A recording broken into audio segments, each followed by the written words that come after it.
ছোটকুটে আর তার বাবা রাজাবাবু দুপুরবেলায় খাবার টেবিলে বসে খাচ্ছে। এমন সময় দরজায় কড়া নাড়ার শব্দ। চিকনু প্যাপার মা রাজাবাবুর ঘরের দরজায় টোকা মারছে।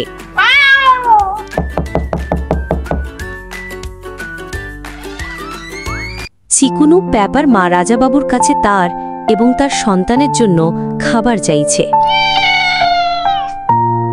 রাজাবাবু খুবই দয়ালু, কিন্তু তার সন্তান ছোটকুটে ঠিক তার উল্টো।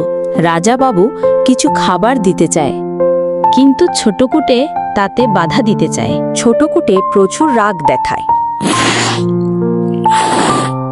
ওইদিকে চিকুনু প্যাপার মা খাবার পেয়ে দৌড়ে তার ঘরে যায়।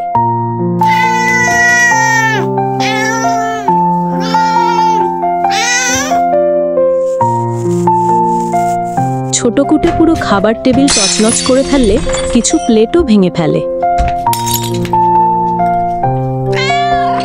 রাজাবাবু ছোটকুটেকে দুমুখ দিলে সে ঘর থেকে বাইরে চলে যায়।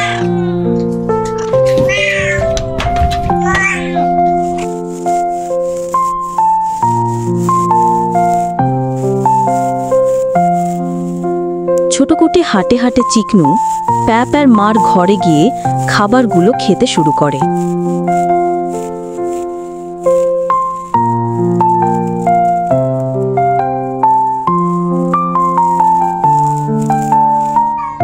চিকনু প্যাপার মা সন্তানদের না খাওয়াতে পেরে কাঁদছে। হঠাৎ ছোটকুটের নজর যায় চিকনু প্যাপার দিকে। ছোটকুটের মনে অপরাধ বোধ কাজ করছে। চিকনু আর প্যাপা ছোটকুটের দিকে অপলক দৃষ্টিতে তাকিয়ে আছে। ছোটকুটে তার অপরাধ বুঝতে পেরে চিকনু প্যাপার মাকে সান্ত্বনা দিচ্ছে। ছোটকুটে আবারও তার ঘরে ফিরে আসে এবং ফ্রিজ থেকে খাবার একটি ঝুড়িতে নিতে শুরু করে। ছোটকুটে এই খাবারগুলো চিকনু প্যাপা আর তাদের মায়ের জন্য নিয়ে আসে। চিকনু প্যাপা আর তাদের মা আনন্দে খেতে শুরু করে। রাজাবাবু ছোটকুটের এই কাজ দেখে গর্বে বুক ফুলে ওঠে এবং তাকে কোলে নিয়ে আদর করে।